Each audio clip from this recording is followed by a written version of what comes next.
Hello and welcome to Crafting Unedited. My name is Sierra and today we're going to be sublimating on a stainless steel can koozie. What that is, it's a skinny one for today, is this. It fits your White Claws or Celsius or Alani energy drinks or any of the other seltzers, tall skinny seltzers. Some of them also fit some bottles in them. But I like to use them for the Celsius energy drinks. So we're going to sublimate onto this bad boy. It is pink. They have multiple colors. You can get them in like pink, blue, green.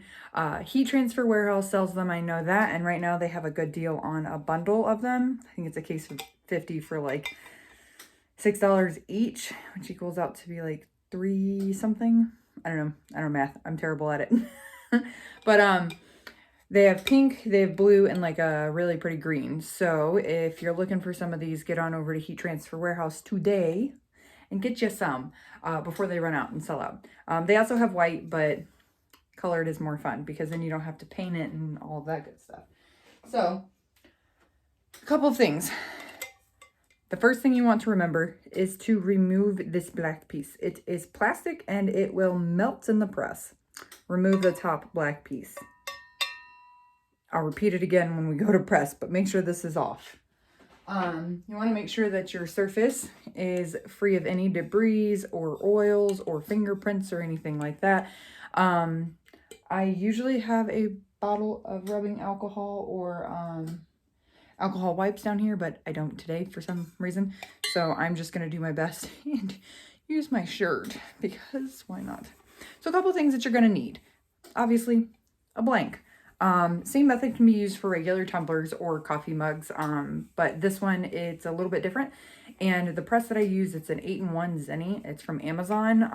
I am looking for a new, different, words are hard, tumbler press all on its own because having to take off the press plate and then put the tumbler press on, it's just a pain in my butt, and I'd rather just have a regular tumbler press. So, perfect. All right, so you need the blank. You need a heat press, tumbler press, sublimation oven. If you're using a sublimation oven, I haven't used one yet, so I don't really know how to do all of that. But from what I have read and researched on, you're going to bake it at 400 degrees for like 4 to 6 minutes and turning every now and then. Or I've seen a lot of hacks. If I can find it, I'll drop the link in the description for a video. But someone took the rack of the sublimation oven and clipped one side of it and bowed, like hooked the things in, the metal pieces in, and created like a holder for the tumblers. It's pretty cool. But if you have a sublimation oven, it is 400 degrees for between 4 and 6 minutes. From what I've heard, don't quote me on that. Please, if I'm wrong, drop a comment, let me know, because I'm curious. I just have enough going on in my craft room that a sublimation oven is not really what I'm looking for right now. So I'm using a heat press, like I said, the Zenny 8-in-1 heat press. I do have it set to 400 degrees. I might lower it because I do think that it runs a little bit hotter than it says. I don't have temperature gun with me right now, so I'm just gonna lower it a little bit, probably to 385, maybe 390. We'll see. But for 60 seconds, regardless of the temperature that I have it set at. You're gonna need some butcher paper or blowout paper or parchment paper. The stuff that I use is from Costco. It comes in 2 gigantic rolls and it's only like 10 bucks, I think. And I get a lot of uses out of it. You're also gonna need some thermal tape, some heat resistant tape, and a pair of scissors. That's really all you need. If you're using a sublimation oven and you want to use the shrink sleeves, go for it. And if you've seen lots of videos with lots of tape on the tumblers, it's not necessary. I promise. It's really not. I'll show you how I do it and then you can judge whether or not you need a whole lot of tape or not. So first things first, you need to preheat your heat press to the temperature that you want it at. I'm going to go ahead and lower mine.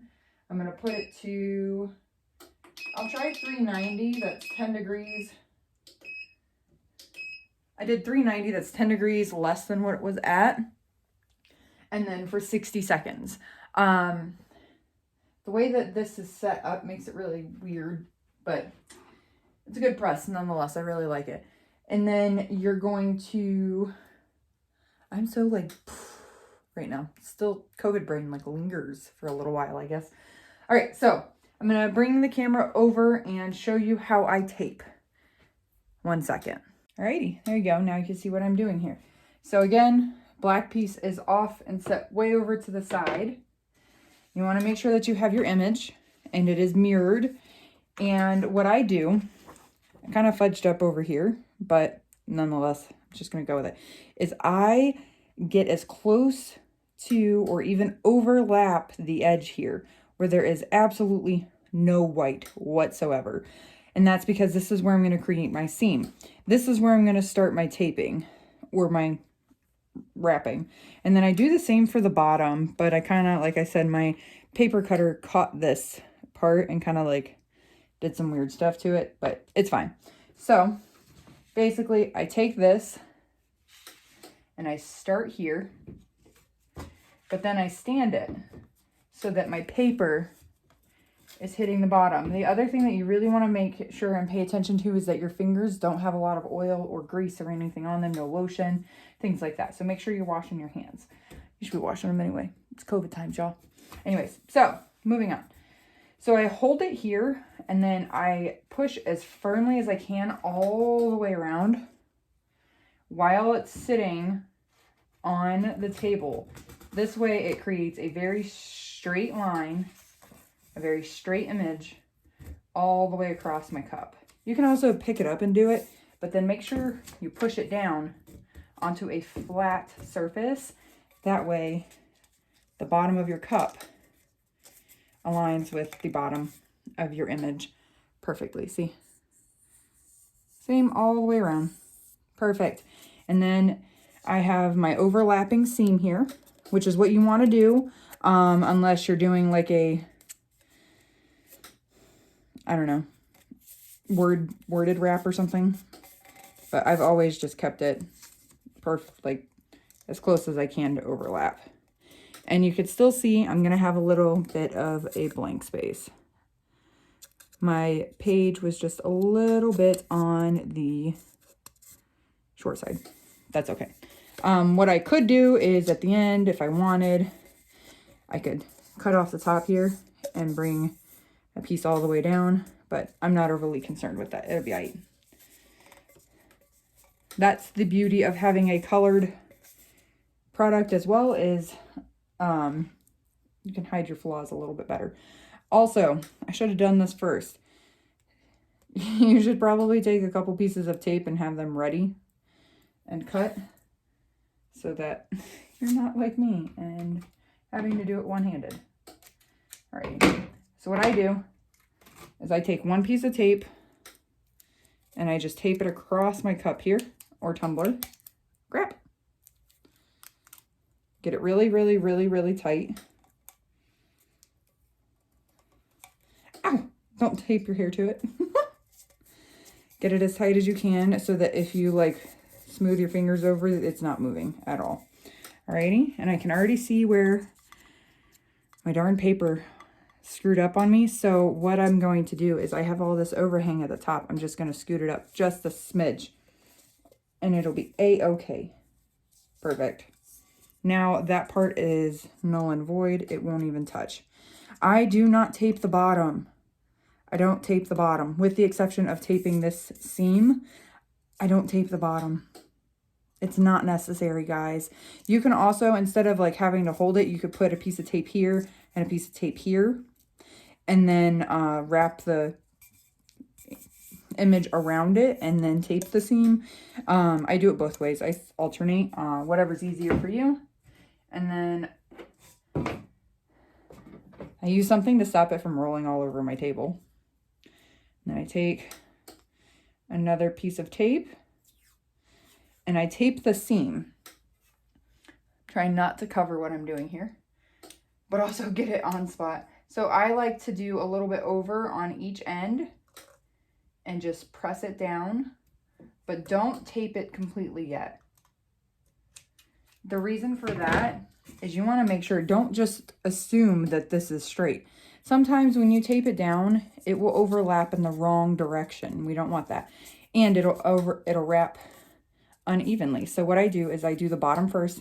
Again, taking my fingers and firmly smoothing it around, and then I kind of do like that. And see, this is where it would have messed up because I didn't push it properly. There we go. See, there we go. Now you've got a nice tight taping on the edge there. Same with the top part. You're going to push it over really firmly like that. Then take the tape, lift it, and push. And then creating that nice tight seal. This paper is not going to budge, especially using a press. Using an oven, maybe, maybe not sure. But using a press, definitely not. And then I didn't fold this over. Notice, didn't fold it over. And then same with the top. I'm not folding it over. I am just taking the piece of tape, wrapping it around, and pressing it down. The reason why I don't fold this over and like tape is because when you do that, you're creating folds. And when you create folds, you create gaps. And then those gaps aren't going to press, or they're going to press really weird, or you're going to get some ghosting. It's not necessary. You want to try it, see if it works for you, great. If it works for you, great. If it doesn't, do it my way. All right, so next, time to press. You want to take your sheet of butcher paper or blowout paper, fully wrap it around your tumbler, your Koozie, canned Koozie, whatever you're using. And I'm going to turn you just a little bit here so that you can see the press all the way. And then I just take my cup and everything. Oh, before you even get started, back up quite a bit, pretty much all the way here.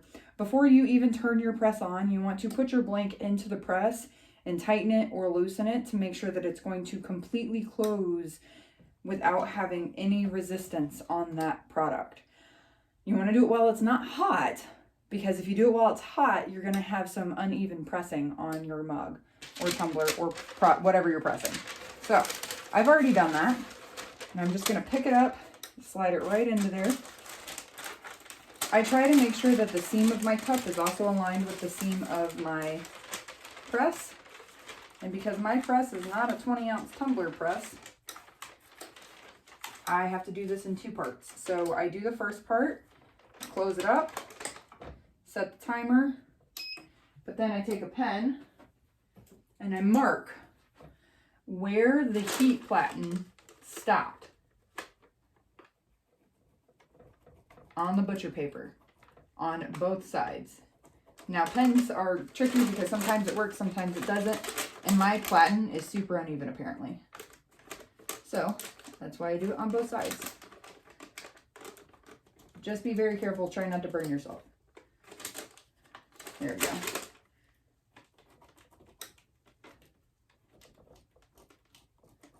There we go. 27 more seconds.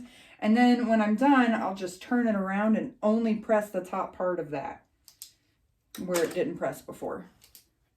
It's literally like maybe 1.5 inches, 2 inches off. No big deal. But I've got a pretty solid seam here, but I could still see some yellow, which I don't like.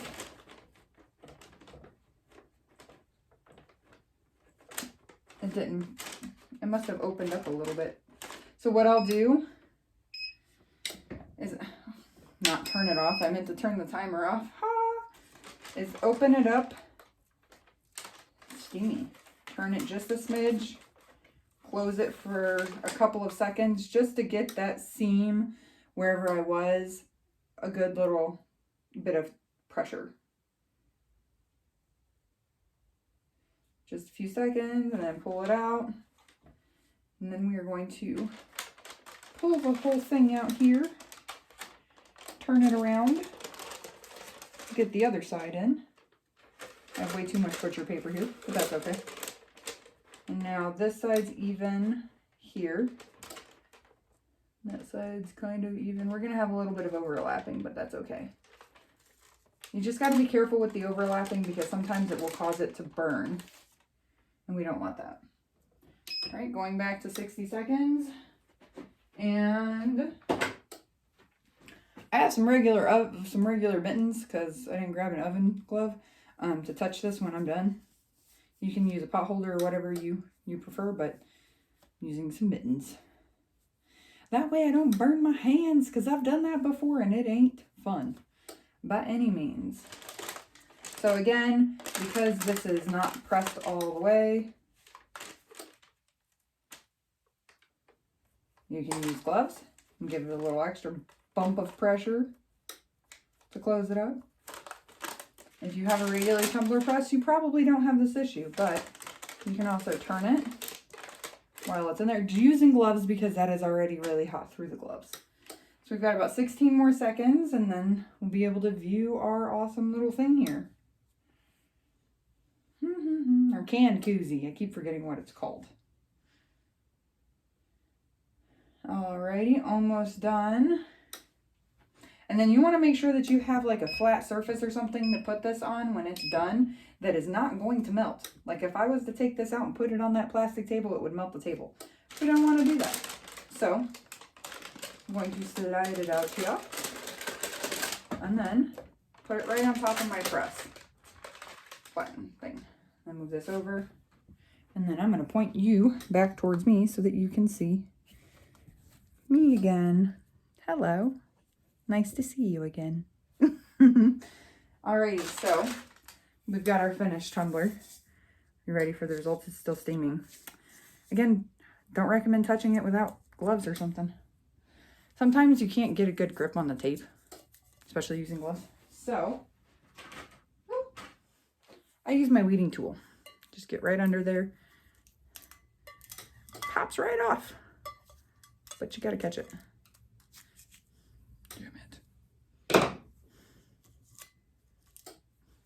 Not cooperating. There we go. And then we pull and pull and pull. Get off. Tape is not my friend. Ever. See, before you untape the whole thing. Ugh. Get off of me. Hold on. Sorry, guys. I'm fighting with the tape on my fingers right now. There we go. So before you untape the whole thing and you can't put anything back, see right here? I don't know if you can see right here. There's a little bit of weird ghosting going on and I don't like that. So I'm going to just put this back in right around the bottom and I'm just going to turn it.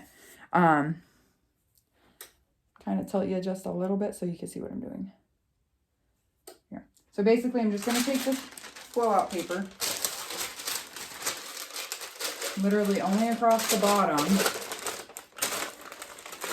put it inside my press, close it up some, or all the way, doesn't really matter, and just kind of give it a little extra pressing.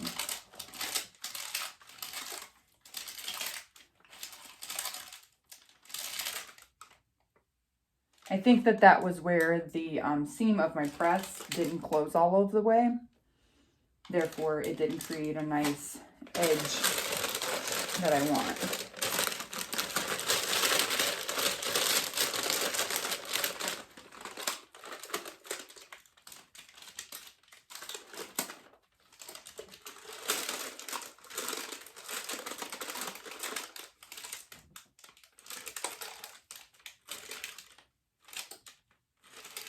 Don't be afraid to use your heat press as like an iron, guys.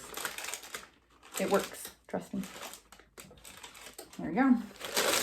That should fix that little issue we had there. It did for the most part, and I'm okay with it. There we go, beautiful. All right, and then we take our weeding tool. It actually did pretty much all the way. Come on. Oh, I love this so much. So much. Let me turn the light down just a little bit. Look at it. There's no ghosting, no shadowing. My seam, it's perfect, but there's that little opening because my image was off just a little bit. And you see right here, this is what I was talking about that I wasn't a huge fan of, but it kind of plays right because of this style of the tumbler, like the image that I did. It kind of goes right along with it. And this is the part that anyone's going to pay attention to, of course. And then you want to wait for it to cool completely down before you put that black part back, whoops, back in there. And then you put the black part back in there. You put your favorite drink in there and you drink away while it stays cold. There you have it, my friends. That is how you do sublimation on a canned koozie or a tumbler, whatever you want to do. But I wanted to do a canned koozie because I haven't done one of these yet. So why not, right? Right, I know. So exciting. Alrighty. So, comments, concerns, advice, drop them below for me. Like, subscribe, all that good stuff. I'm going to take these gloves off now because they're warm. All of that good stuff. Let me know what you want to see. Let me know what you haven't seen yet. I'd be happy to give it a try for you. Until next time, my crafty friends, happy crafting.